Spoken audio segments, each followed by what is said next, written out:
Today we get silly. During World War II, there was a concern that our supply lines to different things would be cut off by the war, so efforts were set in place to look for domestic replacements for the things that were imported.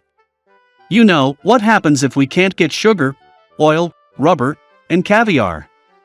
A team at the General Electric laboratory was looking for a way to make synthetic rubber, and the team was experiencing failure after failure, or at least the team was failing to get what it thought that it wanted.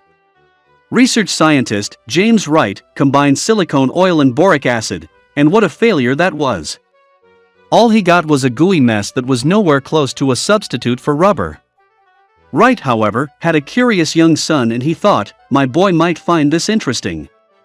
He took home a hunk of the failed rubber, and once again we will see that sometimes a gift to a child is much more than a gift. Young Master Wright was delighted to show off his newfound hunk of goo, and soon the boys of the hood were experimenting in a playful way. The father of one of the boys, Peter Hodgson, was curious about all of the fuss that he witnessed as the boys were playing with their hunks of goo. The team of young researchers was excited to show off just what silly things that they had discovered that they could do with their hunk of putty. They could stretch it, shape it, stick it back together, hit it with a hammer and it would shatter like glass, and then it would stick back together as if nothing was wrong. One scrutinizing youngster pressed it against his favorite comic strip in the newspaper, and was pleased to see that he was able to pull off the image and stretch it. Being a marketing man, Hodgson got his hands on the remainder of the putty that was in the trash, got the recipe, and looked for some sort of container into which he could put small hunks.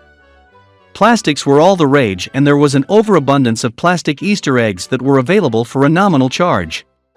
The test marketing of the strange new putty in plastic eggs, that was neither a solid nor a liquid, was a huge success, and has been for over 70 years. That which started out as a phenomenal failure, found success in the hands of curious boys.